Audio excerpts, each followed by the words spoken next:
Каква беше реакцията на бебе Марти към първото му пюренце? Супер вълнуващ и интересен момент за нас. Нека започнем към приготовленията. Правим едно мляко, както по принцип. От Виз Витали взехме ето тези 3 вида лъжички и ето тази купичка. А за финал едно пюренце с картоф и морков на хип. Всяко едно пюренце издържа 48 часа след като сте го отворили. Няма да ви лъжа, купичката изглежда доста стабилна, доста сладурска.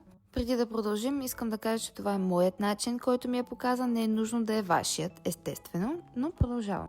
Слагаме една или две лъжички, като всеки ден добавяме по една или две допълнително също. В момента целта е да заменим изцяло обедното хапване с 150 грама пюренце.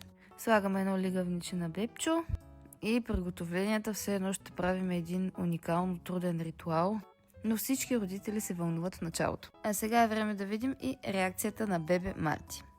Какво е това?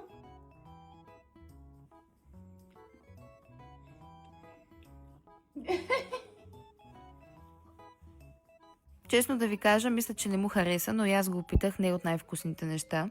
Но няма как да не минем през този период. И искам пак да добавя, всеки си захранва детенцето по различен начин. Аз пазвам това, което моята педиатърка ми е казала лично. Някои слагат по една лъжичка в млякото, други изобщо не дават все още на този месец, но естествено винаги ще приема какъвто и да е било съвет, което, както знаете, е различно от налагане на мнение.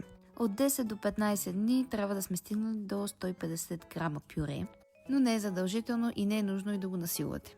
Душичката даже сам се избърса муцунката. Не знам, тепърва започваме, ще ми е доста интересно, ще ми е доста вълнуващо и най-вероятно притеснено, но ще споделям с вас и съм готова за вашата критика и остроумие. Благодаря и до следващия път.